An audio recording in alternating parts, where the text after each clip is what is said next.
आप सभी का एक बार फिर स्वागत है SPN9 के इस खास कार्यक्रम में और मैं हूं आपके साथ फरहान। चीन का मुखपत्र है, समाचार पत्र भी है और चैनल भी है द ग्लोबल टाइम्स। तो उसमें उस समाचार पत्र में वहाँ के मंत्रालय से जो खबर आई है वह यह आई है कि चीन ने अब यह बताना शुरू कर दिया है अपनी जनता को कि आखिर हमने किस प्रकार के उपचार किए हैं जो हम भारत के खिलाफ लड़ाई करने जा रहे हैं। हम शुरुआत से कहते आ रहे हैं कि यहाँ दोगली बातें हो रही हैं। एक तरफ चीन यह भी कहता है कि अमेरिका और मेरी लड़ाई है, भारत बीच में ना बोले, और दूसरी तरफ अमेरिका यह कहता है कि भारत और चीन की लड़ाई है।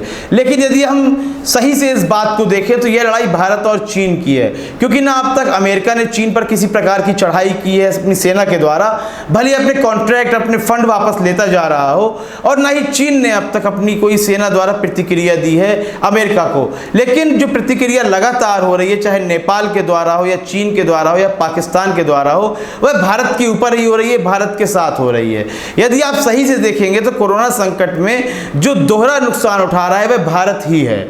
इस वक्त अपनी नीतियों के वो चलते हो सकता है, क्योंकि हमें पूरा भरोसा था कि लाल आंखें दिखाई जाएंगी। चीन ने ग्लोबल टाइम्स में बताया है कि उसने PCL 181 नाम की तोपें हैं जो बेहद ही हल्की हैं, पहाड़ी इलाकों में आराम से ले जा सकती हैं।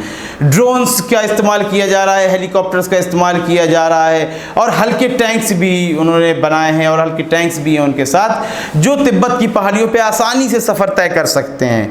तो चीन अपनी शक्ति का प्रदर्शन कर रहा है। हम यह नहीं कह रहे हैं कि हम उससे हार जाएंगे या हम उससे डर गए, यह बात बिल्कुल नहीं है।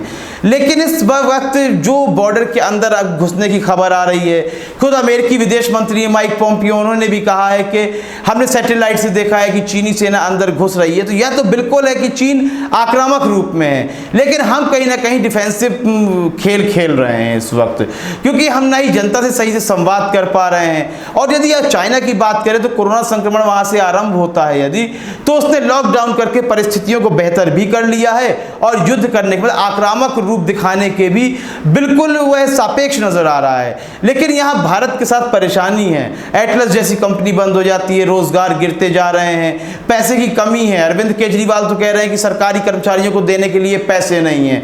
वहीं पर भोपाल के मध्य प्रदेश के रीवा के विधायक हैं राजेंद्र शुक्ला, वह यह कह रहे हैं कि सोनू सूद से मदद मांग रहे हैं। सरकार में हैं, सत्ता में हैं, विधायक हैं, केंद्र में आपकी सरकार है, सोनू सूद से मदद मांग रहे हैं। तो इन परिस्थितियों को देखकर कहीं ना कहीं तो हमें एक डर लगेगा, कहीं हमारी सत्ता विकास में जिस तरह फेल हो गई है, कहीं हम युद्ध क्षेत्र में भी किसी बड़ी हार का सामना ना करें।